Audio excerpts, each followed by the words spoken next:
కడవరి కాలం అనే మా ఆధ్యాత్మిక కార్యక్రమానికి మిమ్మల్ని అందరినీ ఆహ్వానిస్తున్నాం. శాశ్వతమైన ప్రేమతో మనల్ని ప్రేమిస్తున్నారు యేసు ప్రభువారు. మన కొరకు ఆయన సిలువ మీద ప్రాణం పెట్టారు. ఆయన నమ్మిన వారు అందరికీ ఉచితంగా రక్షణ ఇస్తున్నారు. ఆ ప్రేమ గల యేసు ప్రభువారు త్వరలో వస్తున్నారు రెండోసారి లోకానికి. ఆయన నమ్మిన వారు అందరినీ కూడా పరలోకం తీసుకువెళ్తారు. ఆ ప్రేమ గల యేసు ప్రభు నామం పేరిట మిమ్మల్ని అందరినీ కూడా మన కడవరి కాలం కార్యక్రమానికి ఆహ్వానిస్తున్నాను.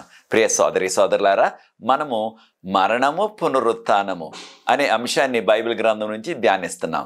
ఇది ఆఖరి ఎపిసోడు. ఇది 6వ ఎపిసోడు, మరణము పునరుత్థానం మీద.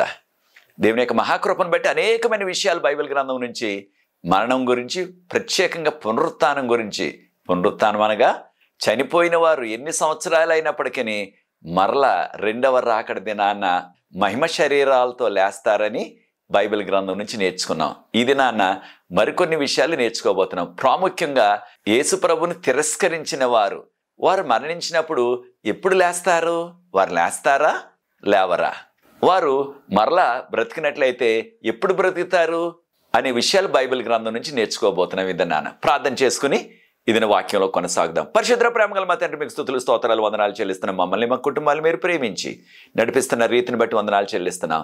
మరణమును గురించి, పునరుత్థానమును గురించి అనేక విషయాలు బైబిల్ గ్రంథం నుంచి నేర్చుకునే కృప మాకు అనుగ్రహించారు. ఈ లోతైన మర్మాలు తెలుసుకోవటానికి పరలోకపు జ్ఞానాన్ని మాకు ప్రసాదించండి. పరిశుద్ధాత్మతో మమ్మల్ని నింపండి. ఈ పరిచర్య ముందు కొనసాగటానికి ఎవరైతే సహకరిస్తున్నారో వారందరినీ ప్రత్యేకంగా దీవించవలసిందని యేసు ప్రభు వారి పరిశుద్ధమైన నామమును బట్టి ప్రార్థిస్తున్నాను తండ్రి, ఆమేన్. ప్రియ సోదరి సోదరులారా, మరణము పునరుత్థానము ఇది ఆఖరి ఎపిసోడు, 6వ ఎపిసోడు. మనం ఇంతవరకు నేర్చుకున్నాం, యేసు ప్రభువును నమ్మి ఆయన వాక్యపు వెలుగులో, ఆయన ఆజ్ఞల వెలుగులో ఎవరైతే జీవిస్తారో వారు మరణించినప్పటికీ, 1000 సంవత్సరాలు అయిపోయినప్పటికీ, ఆదాము తాత చనిపోయి ఇప్పటికీ 5000 సంవత్సరాలు అయిపోయింది దాదాపుగా. వారందరూ కూడా మహిమ శరీరాలతో లేస్తారని గత కార్యక్రమంలో కూడా మనం నేర్చుకున్నాం. యేసు ప్రభు రెండవ రాకడ దినం ఎంతో మహిమకరంగా, ఆశ్చర్యకరంగా, ఎంతో సంతోషకరంగా ఉంటుంది ప్రభు నమ్ముకున్న వారికి. ఎంతకాలం నుంచి, ఎన్ని వందల సంవత్సరాలు వారి కుటుంబ సభ్యులు మరణం ద్వారా వారు వేరైపోయినప్పటికీ వారందరూ కూడా మరలా మహిమ శరీరాలతో లేచి కలుసుకొని ఒకరినొకరు గుర్తిస్తూ, ఒకరినొకరు చూచుకుంటూ ప్రభు సన్నిధిలో, ఆయన రాజ్యంలో కలకాలం ఉంటారనే విషయాలు మనం నేర్చుకున్నాం. వారు ఏ గ్రామంలో, ఏ పట్టణంలో, ఏ నగరంలో మరణించి సమాధి చేయబడినప్పటికీ, ఎంతకాలం అయిపోయినప్పటికీ దేవదూతలు, యేసు ప్రభు ఆయన దూతలు బోర ఊదినప్పుడు వారందరూ కూడా మహిమ శరీరాలతో లేస్తారు. దేవదూతలు వారిని నలుదిక్కుల నుంచి వచ్చి వారు ఎక్కడున్నప్పటికీ వారిని ప్రోగు వేసి ఆహ్వానించి యేసు ప్రభును కలుసుకోవటానికి మధ్యాకాశంలోనికి తీసుకెళ్తారని నేర్చుకున్నాం. ప్రియ సోదరి సోదరులారా, యేసు ప్రభు రెండో రాకడ దినాన ఆయన ఈ భూమి మీద ఎక్కడ కూడా అడుగు పెట్టరు. ఆయన మధ్యాకాశంలోనే ఉంటారు. ఆయన దేవదూతలు పంపిస్తారు. ఆ దేవదూతలు నలుదిక్కుల నుంచి వచ్చి పునరుత్థానం చెందిన మహిమ శరీరాలతో బ్రతికిన దేవుని బిడ్డలందరినీ కూడా ప్రోగు చేసి మధ్యాకాశంలోనికి తీసుకువెళ్తారని మత్తయి సువార్త 24:31 గమనిస్తున్నాం. యేసుప్రభు రెండో రాకడ దినాన ఆయన మధ్యాకాశంలోనే ఉంటారు. ఆయనను మనం ఆ ఆకాశ మండలములో, ఇంగ్లీష్లో 1 తెస్సలోనికీయులకు రాసిన పత్రిక 4:17 will meet him in the air అన్నారు. అనగా మనము ఆయనను ఆకాశ మండలంలో, లేకపోతే ఆ యొక్క మధ్యాకాశంలో ఆయనను కలుసుకుంటామని 1 తెస్సలోనికీయులకు రాసిన పత్రిక 4:17 ఈ విషయాన్ని మనం చదువుతున్నాం. మధ్యాకాశంలో యేసు ప్రభువును మనం కలుసుకున్న తర్వాత రక్షించబడిన వారందరినీ కూడా పరలోకం తీసుకువెళ్తారు. దాన్ని మనము నూతన యెరూషలేము అంటున్నాం. ఆ నూతన యెరూషలేము దగ్గర రక్షించబడిన వారందరినీ కూడా ఆయన ప్రేమతో ఆహ్వానిస్తారు. బైబిల్ గ్రంథం ఎంతో విపులంగా మనకి వివరిస్తుంది. యేసు ప్రభు వారు ప్రతి విశ్వాసికి కూడా జీవ కిరీటాన్ని ధరింపచేస్తారు. ఎంత గొప్ప ధన్యతో చూడండి. ఈ భూమి మీద మనం ఎంతో దీనులుగా, ఎంతో అల్పులుగా, పేదలుగా జీవిస్తున్నాం. మనకి జీవ కిరీటాన్ని ఆయన బహుకరించబోతున్నారు. ఎవరు ధరిస్తారు కిరీటాన్ని? రాజుగారు, రాజుగారి కుమార్తెలు. ఆయన రాజులకు రాజు, ప్రభువులకు ప్రభువు. కనుక మనకి కూడా ఈ లోకంలో మనం ఎంత దీనస్థితిలో ఉన్నప్పటికీ, ఎంత పేదరికంలో ఉన్నప్పటికీ మనకు ఆయన జీవ కిరీటాన్ని బహుకరించబోతున్నారు. ఈ విషయాన్ని మనం ప్రకటన గ్రంథం 2:10 ఆఖరి భాగంలో మరణం వరకు విశ్వాసముగా ఉండుము అనగా మరణం వచ్చే దినం వరకు విశ్వాసంగా ఉండాలి. దేవుని యొక్క వాక్యపు వెలుగులో, ఆయన 10 ఆజ్ఞల వెలుగు మనం జీవించినట్లయితే మనకు మరణం వచ్చే దినం వరకు, లేదా రెండవ రాకడ దినం వరకు, అప్పుడు ఖచ్చితంగా మనం పరలోకం తీసుకువెళ్ళబడతాం. మనకి జీవ కిరీటం ఉంటుంది. ఇవి ప్రభువు నమ్మిన వారికి. ప్రభువు నమ్మని వారికి, ప్రభువు నమ్మినప్పటికీ ఆయన వాక్యపు వెలుగులో, ఆయన ఆజ్ఞల వెలుగులో జీవించకుండా వాళ్ళ ఇష్టానుసారంగా ఈ లోకంలో జీవించిన వారి గతి ఏమిటి? ఒకసారి మనం బైబిల్ గ్రంథాన్ని చదివినట్లయితే బైబిల్ గ్రంథంలో అనేకమైన వివరాలు ఉన్నాయి. ప్రభువు నమ్మని వారు, దుర్మార్గ కార్యాలు చేసేవారు, దుష్టులు అని చెప్పబడ్డాది. బైబిల్ గ్రంథం మనకు ఎంతో విపులంగా తెలియచేసేది ఏమిటంటే వారందరూ కూడా భయముతో, వణుకుతో వారు దాక్కొనటానికి పారిపోతారని చెప్పబడ్డది. ఎక్కడికి పారిపోతారు? కొండల చాటుకు, బండల చాటుకు పారిపోతారు అని చెప్పబడ్డది. ఎలాంటి వారు? సామాన్యులు కాదు, సాదాసీదా ప్రజలు కాదు, ఎంతో ఘనులు, ధనవంతులు, పేరు ప్రఖ్యాతులు ఉన్నవారు, సామాన్యులు, ప్రతి వారు కూడా ఎవరైతే రెండవ రాకడ దినానికి ఇంకా జీవించి ఉంటారో వారు భయముతో, వణుకుతో వారు కొండల చాటుకు, బండల చాటుకు పారిపోతారని చెప్పబడ్డది. ఈ విషయాలు మనకు ప్రకటన గ్రంథం 6:15 గమనిస్తున్నాం. ఆ దినాన్న పర్వతాలన్నీ కూడా వణికిపోతాయి, కంపించిపోతాయి అని చెప్పబడ్డది. ఎవరైతే వాక్యపు వెలుగులో, ఆజ్ఞల వెలుగులో జీవించకుండా వారి ఇష్టానుసారంగా జీవిస్తారో, ఎవరైతే ప్రభువును తిరస్కరించారో, ఎవరైతే ప్రభువును దూషించారో, ఎవరైతే ప్రభువును హేళన చేశారో, ఆయన యొక్క సిద్ధాంతాలను హేళన చేశారో వారందరూ కూడా భయముతో వెళ్ళిపోయి ఆ కొండల చాటుకు, బండల చాటుకు వెళ్ళి వారు ప్రాధేయపడుతూ ఆ సింహాసనం మీద కూర్చున్న వాని యొక్క ముఖాన్నుండి మమ్మల్ని దాచండి. ఎవరు కూర్చున్నారు సింహాసనాసీనుడిగా? తండ్రి అయిన దేవుడు. ఇంగ్లీష్లో గాడ్ ద ఫాదర్ అంటున్నాం. ఆయన ముఖాన్ని చూడలేకపోతున్నారు. కారణం ఆయన ముఖం ప్రకాశిస్తుంది. దానినే మనం మహిమ అంటున్నాం. దేవుని యొక్క మహిమ కోటి సూర్యుల తేజస్సు కంటే కూడా ఎక్కువగా ఉండే తేజస్సు అనమాట. అంత వెలుగు ఉంటుంది. కనుక దేవుని యొక్క మహిమను చూడలేక వారు దాక్కుంటారు. దానితో పాటు ఏమంటున్నారు చూడండి, ఆ గొర్రెపిల్ల యొక్క ఉగ్రతను మేము ఎదుర్కొనలేము. ఎవరు గొర్రెపిల్ల? యేసుప్రభు వారు. గొర్రెపిల్లకి కోపం ఏమిటి అనగా యేసుప్రభు వారు ఆయన సిలువ త్యాగం చేసి రక్షణ పొందటానికి అనేక అవకాశాల వరకు ఇవ్వబడ్డవి వారి జీవితంలో. ఆ అవకాశాలన్నీ కూడా వారు దుర్వినియోగం చేసి వారు ఇష్టానుసారంగా జీవించారు. కనుక ఇప్పుడు భయముతో, వణుకుతో పారిపోయి ఆ కొండల చోటున, బండల చోటున దాక్కునే అటువంటి పరిస్థితి దాపరించబోతుంది. మరొక విషయాన్ని కూడా మనం గమనించాలా. మొట్టమొదటిసారి బైబిల్ గ్రంథంలో గొర్రెపిల్ల యొక్క ఉగ్రత అని చెప్పబడ్డది. గొర్రెపిల్ల ఎంతో సాధుత్వంగా ఉంటుంది, కానీ కోపం వచ్చింది, ఉగ్రత వచ్చేసింది గొర్రెపిల్లకి. దీనివలన వారికి ఇవ్వబడిన ప్రతి అవకాశాన్ని వారు దుర్వినియోగం చేసి వారి ఇష్టానుసారంగా జీవించారు. కనుక వారికి దేవుని యొక్క ఉగ్రతను ఎదుర్కొనే ఆ పరిస్థితి ఏర్పడుతుంది. యేసుప్రభు రెండో రాకడ దినాన్న ఆ విధంగా దుర్మార్గ కార్యాలు ఎవరైతే చేశారో వారందరూ కూడా ఆయన మహిమ చూడలేక పడి చనిపోతారని మనకు బైబిల్ గ్రంథం ఎంతో విపులంగా చెప్పబడుతుంది. 2వ తెస్సలోనికీయులకు రాసిన పత్రిక 2:8 ఆయన ముఖకాంతి అనగా ఆయన ముఖానికి ఉండే ఆ యొక్క మహిమ, ఆ వెలుగును చూడలేక వారు దహించబడతారని చెప్పబడ్డది. అనగా ఈ భూమి మీద రెండవ రాకడ దినాన్ని ఎవరైతే జీవించి ఉంటారో వారందరూ కూడా ఆయన వెలుగు చూడలేక, ఆయన మహిమ తీక్షణతో దహించబడి మరణిస్తారు. ప్రియ సోదరి సోదరుడా, దుర్మార్గపు కార్యాలు చేసి వారు ఇంకెలా చూడగలరు? వెలుగును చూడలేక వారందరూ కూడా దహించబడతారు. అప్పుడు వారి పరిస్థితి ఏమిటంటే ఇక భూమి మీద ఎవరు కూడా సమాధి చేయటానికి మిగిలరు. కారణం భక్తులందరూ కూడా పరలోకం తీసుకువెళ్ళబడ్డారు. ఈ భూమి మీద ఉన్న ఆయన నమ్మని వారందరూ కూడా ఒకేసారి దేవుని మహిమను చూడలేక దహించబడి మరణిస్తారు. కనుక ఎవ్వరు కూడా ఇక సమాధి చేయటానికి ఇక ఉండరు. కనుక సాదృశ్యంగా చూడండి, దేవదూత ఈ లోకంలో ఉన్న పక్షులన్నింటిని కూడా ఆహ్వానిస్తున్నారు. ఈ విషయాన్ని మనం ప్రకటన గ్రంథం 19:18 చదువుతున్నాం. ఏమని ఆహ్వానిస్తున్నారు? ఆకాశ పక్షులారా, మీరందరూ కూడా దేవుని యొక్క మహావిందుకు రండి. దేనికి? మీరు ఈ లోకంలో ఉన్న ఘనులు, ధనవంతులు, పేరు ప్రఖ్యాతులు ఉన్నవారు, పాలకులు వారి యొక్క శరీరాలను తిందిరు గాని, మీరు వారి మాంసాన్ని తిందిరు గాని రండి మీరు అని దేవదూత సాదృశ్యంగా ఆకాశ పక్షులన్నింటిని కూడా ఆహ్వానిస్తున్నారు. ఈ చనిపోయి ఈ యొక్క ఘనులు, గొప్పవారు, పాలకులు, ధనికులు వారికి ఎవరు కూడా గౌరవప్రదంగా సమాధి చేయటానికి కూడా ఎవరు మిగలలేదు. కనుక ఈ యొక్క ఆకాశ పక్షులే, ఆ గ్రద్దలు, రాంబొందులు, కాకులు, మున్నగునవి వారి యొక్క మాంసాన్ని భక్షిస్తాయని ప్రకటన గ్రంథం 19:21 వచనం ఎంతో విపులంగా చెప్పబడ్డది. ఎంతవరకు ఆ యొక్క ఆకాశ పక్షులు తృప్తిగా అవి భక్షిస్తాయని చెప్పబడ్డది. ఎంత ఘోరమైన పరిస్థితితో చూడండి. దేవుని నమ్ముకున్న వారు ఎంత దీని స్థితిలో ఉన్నప్పటికీ, ఎంత పేదరికంలో ఉన్నప్పటికీ వారు మహిమ శరీరాలతో పరలోకం వెళ్ళిపోయారు. ఈ లోకంలో ఎంత ఘనత ఉన్నప్పటికీ, ఎంత డబ్బు ఉన్నప్పటికీ, ఎంత పలుకుబడి ఉన్నప్పటికీ, ఎన్ని దర్జాలు వారు అనుభవించినప్పటికీ వారి గతి ఏమవుతుందో చూడండి. ఆఖరకు పక్షులు వారి యొక్క కళేబరాల్ని భక్షిస్తాయి. ఎంత ఘోరమైన పరిస్థితి. దేనివల్ల? ప్రభు వాక్యాన్ని పట్టించుకోలేదు. వాక్యపు వెలుగులో, ఆజ్ఞల వెలుగులో జీవించకుండా వారి ఇష్టానుసారంగా జీవించారు కనుక వారికి ఇటువంటి స్థితి రాబోతుంది. ఇది రెండవ రాకడ దినాన. రెండవ రాకడ దినం అయిపోయిన తర్వాత ఏం జరగబోతుందనే విషయాలు ప్రకటన గ్రంథం 20వ అధ్యాయం మనకి ఎంతో విపులంగా చెప్తుంది. ప్రార్థనాపూర్వకంగా ప్రకటన గ్రంథం 20వ అధ్యాయాన్ని చదవండి.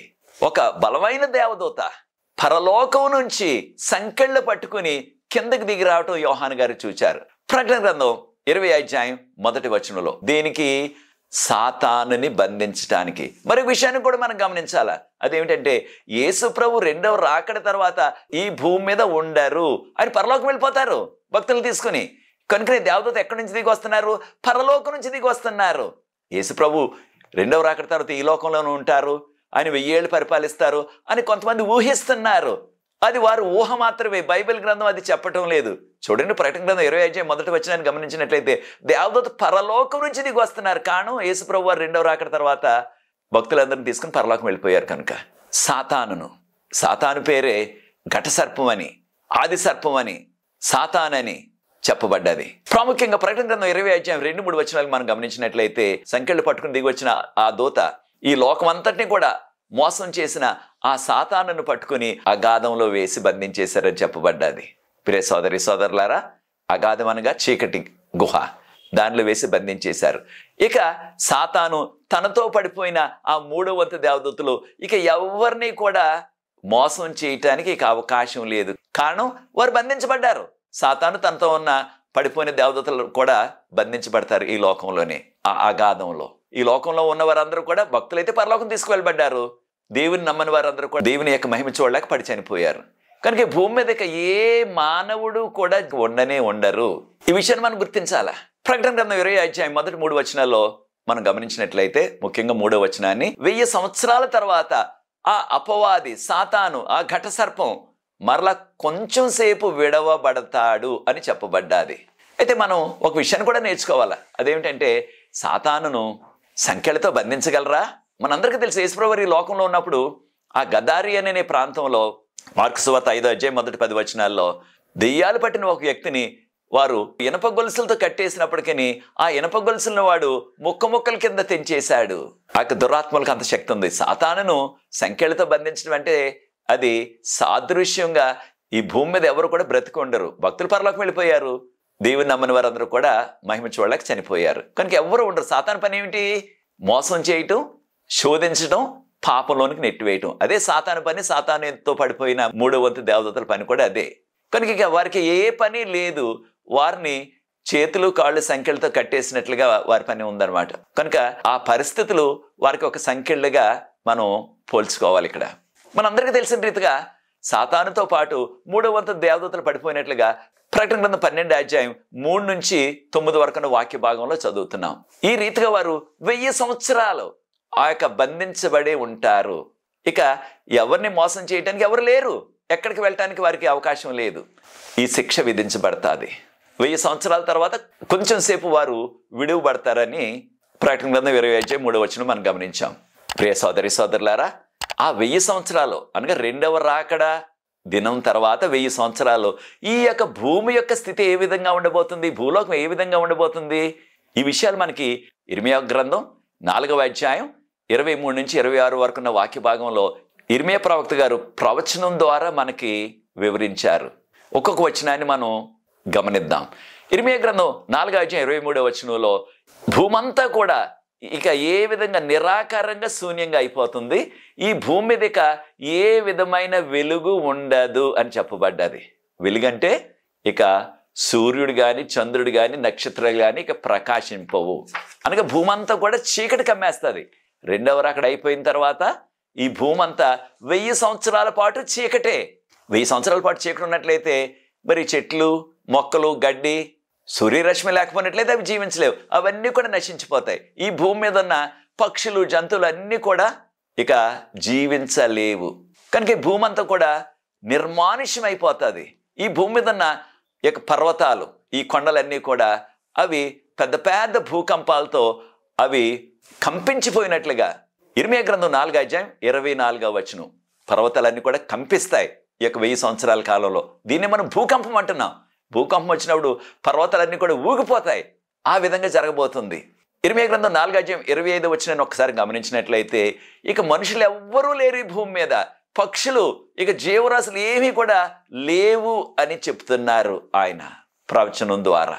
చూచారా, ఈ 1000 సంవత్సరాల కాలంలో ఇక ఎవరు కూడా భూమి మీద ఉండరు, జీవరాశులు ఉండవు. ఉండేవారు ఎవరు? సాతాను, తనతో పడిపోయిన 3 వంతు దేవదూతలు తప్ప. ఇక పక్షులు కానీ, జంతువులు కానీ, మనుషులు కానీ, చెట్లు కానీ ఇంకేమీ ఉండవని ఇర్మీయా గ్రంథం 4:25 మనం గమనిస్తున్నాం. ఇర్మీయా గ్రంథం 4:26 గమనించినట్లయితే ఎంతో సారవంతమైన, ఫలవంతమైన భూమి అంతా కూడా ఎడారిలాగా మారిపోబోతుంది. కారణం 1000 సంవత్సరాలు ఇక వర్షాలు, మంచు అనేది ఇక కురవదు. మరి భూలోకంలో ఉన్న ఈ గొప్ప నగరాలన్నీ కూడా శిథిలమైపోతాయి. కారణం పెద్ద పెద్ద భూకంపాలు వస్తాయి కనుక శిథిలమైపోతాయని చెప్పబడ్డది ఇర్మీయా గ్రంథం 4:26.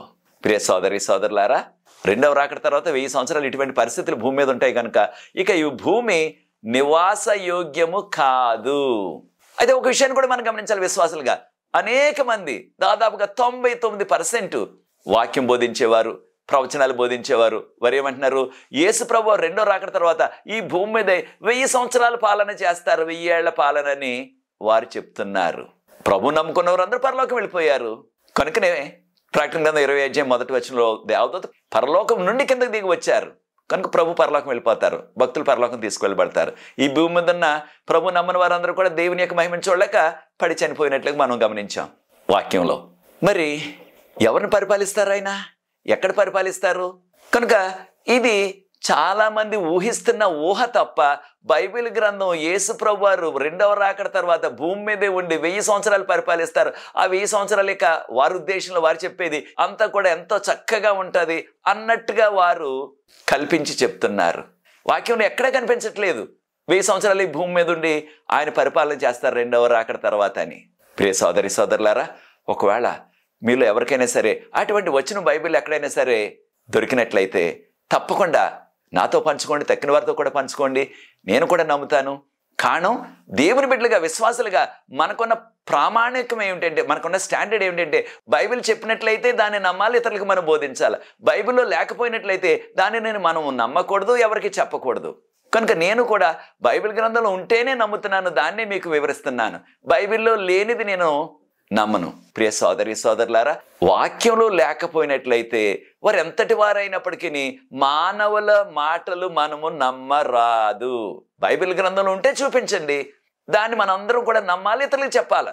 బైబిల్ గ్రంథంలో అది లేకపోయినట్లయితే అది ఎంతటి వారు చెప్పినప్పటికీ దానిని మనం నమ్మరాదు. కనుకనే 1000 ఏళ్ల పాలన భూమి మీదే జరుగుతుందని ఎంతోమంది అంటున్నారు. అది సరికాదు. బైబిల్ గ్రంథం దాని గురించి మనకు చెప్పటం లేదు. మీకు సమయం ఉన్నప్పుడు యెషయా గ్రంథం 24 కూడా ప్రార్థనాపూర్వకంగా చదవండి. దానిలో కూడా 1000 ఏళ్ల కాలంలో భూమి యొక్క స్థితి ఏమవుతుందని చెప్పబడ్డది. అంతేగాని 1000 ఏళ్ల కాలంలో యేసు ప్రభు ఈ భూమి మీద ఉండి పరిపాలన చేస్తారనే విషయం బైబిల్ గ్రంథంలో పాత నిబంధన కానీ క్రొత్త నిబంధన కానీ ఎక్కడ మనకు కనిపించట్లేదు. 1000 ఏళ్ల కాలంలో ఏం జరగబోతుంది అనే విషయాన్ని కూడా ప్రకటన గ్రంథం 20:4-5-6 మనకెంతో వివరంగా చెప్పబడ్డవి. యోహాను గారి దర్శనంలో సింహాసనాలు వేయబడ్డట్టును చూశారు. ప్రకటన గ్రంథం 20:4 ఆ సింహాసనాల మీద కొంతమంది ఆసీనులై ఉన్నారు. వారు తీర్పు తీరుస్తున్నారు. ఎవరు వీరు? ఎవరైతే ప్రభు కొరకు సాక్ష్యం ఇచ్చారో, ఎవరైతే ప్రభు కొరకు హతసాక్షులు అయిపోయారో, ఎవరైతే ప్రభు కొరకు ఆయన సాక్ష్యం కొరకు ప్రాణాలు పెట్టారు, వారు మరలా బ్రతికి తీర్పు తీరుస్తున్నారు సింహాసనాల మీద కూర్చుని. ఎక్కడ? భూమి మీద కాదు, అది పరలోకంలోనే. కానీ భూమి అంతా కూడా చీకటితో అది నిండిపోతుందని మనకు చెప్పబడ్డది. మరొక విషయాన్ని కూడా మనం గమనించాలా. అదేమిటంటే ప్రకటన గ్రంథం 20:5 గమనించినట్లయితే ఈ యొక్క బ్రతికిన హతసాక్షులు వారు మరలా బ్రతికారు అనగా మహిమ శరీరం వచ్చేసింది. వారు పరలోకంలో వారు సింహాసనాసీనులై వారు తీర్పు తీరుస్తున్నారు. వారు క్రీస్తుతో పాటు 1000 సంవత్సరాలు వారు పరిపాలన చేస్తారని చెప్పబడ్డది. ప్రకటన 20వ అధ్యాయం 5వ వచనం ఆఖరి భాగాన్ని మనం గమనించినట్లయితే కణమామృతులు 1000 సంవత్సరాల వరకు వారు బ్రతకలేదు. ఎవరు కణమామృతులు? ప్రభు నమ్ముకున్న వారు, ఆయన కొరకు హత్సాక్షులైన వారు, ప్రభు వాక్య వెలుగులో ఆజ్ఞల వెలుగులో జీవించి చనిపోయిన వారు అందరూ కూడా మహిమ శరీరంతో లేచారు, పరలోకం వెళ్ళిపోయారు. మరి ఎవరు కణమామృతులు?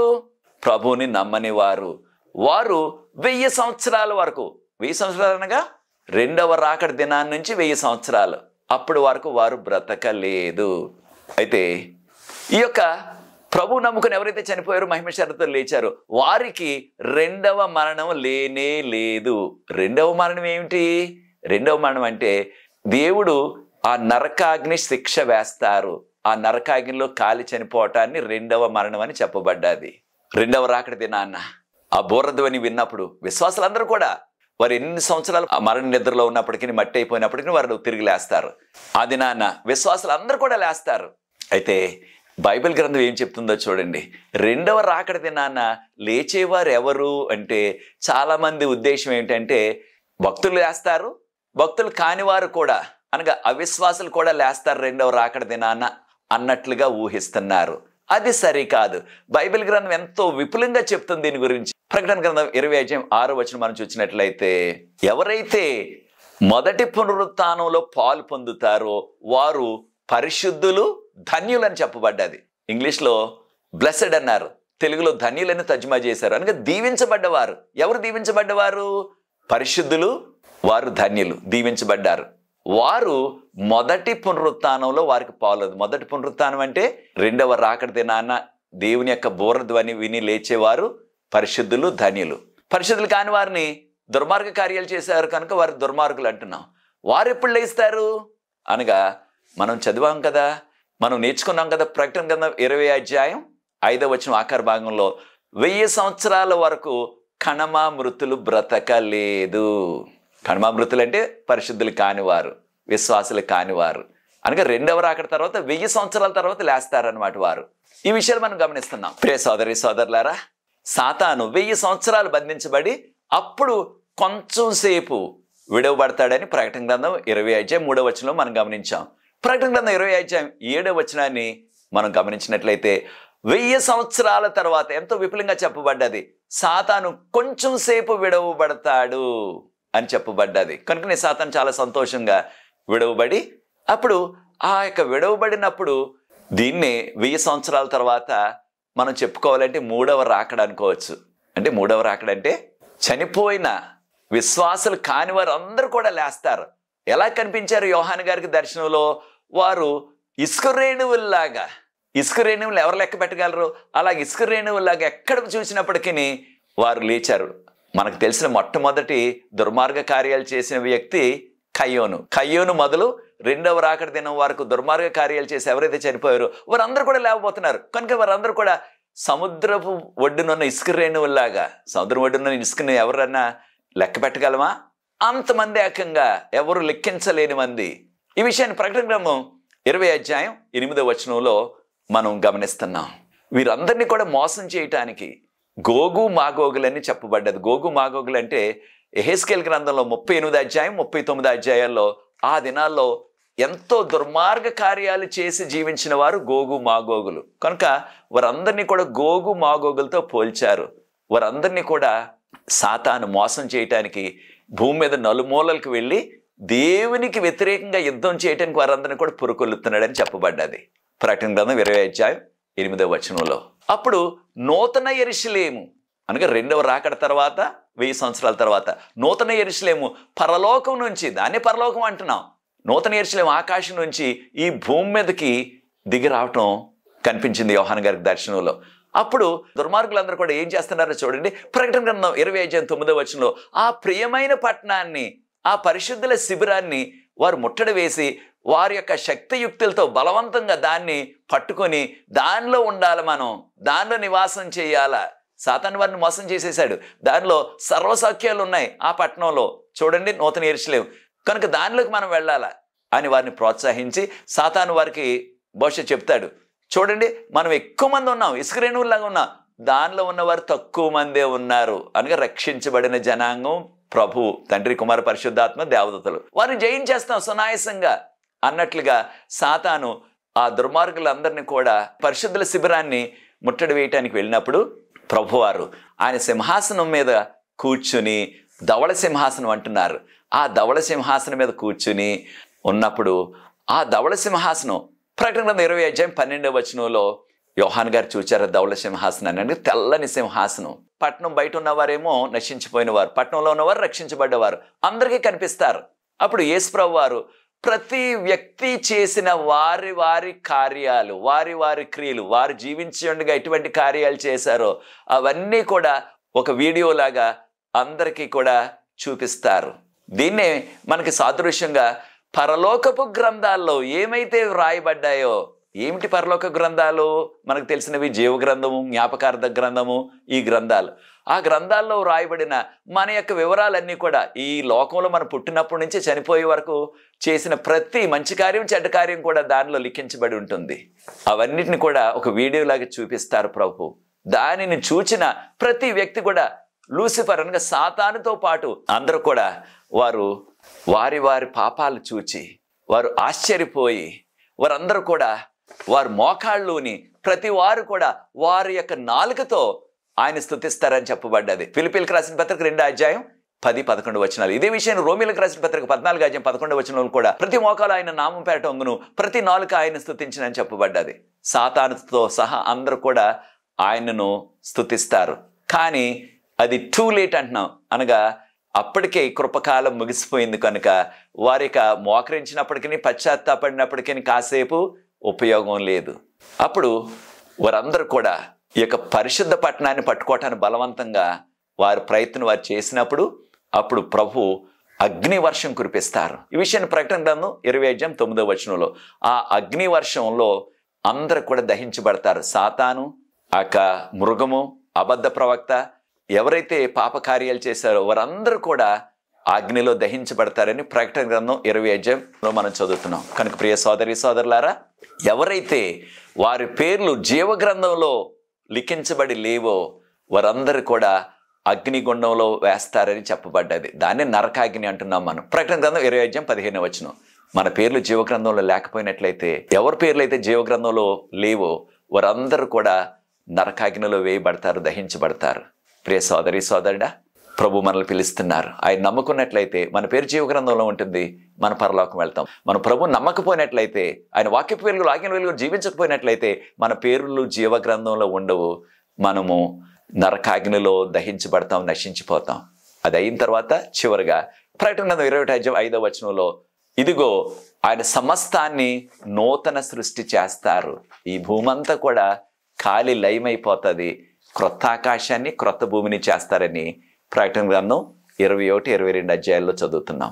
కనుక ప్రియ సోదరి సోదరులారా, ఈ విషయాలు మీరు నమ్మి వాక్యపు వెలుగులో జీవిస్తూ, ఆజ్ఞల వెలుగులో జీవిస్తూ ప్రభుకు మహిమ తెచ్చే వారిగా మనం జీవిద్దాం.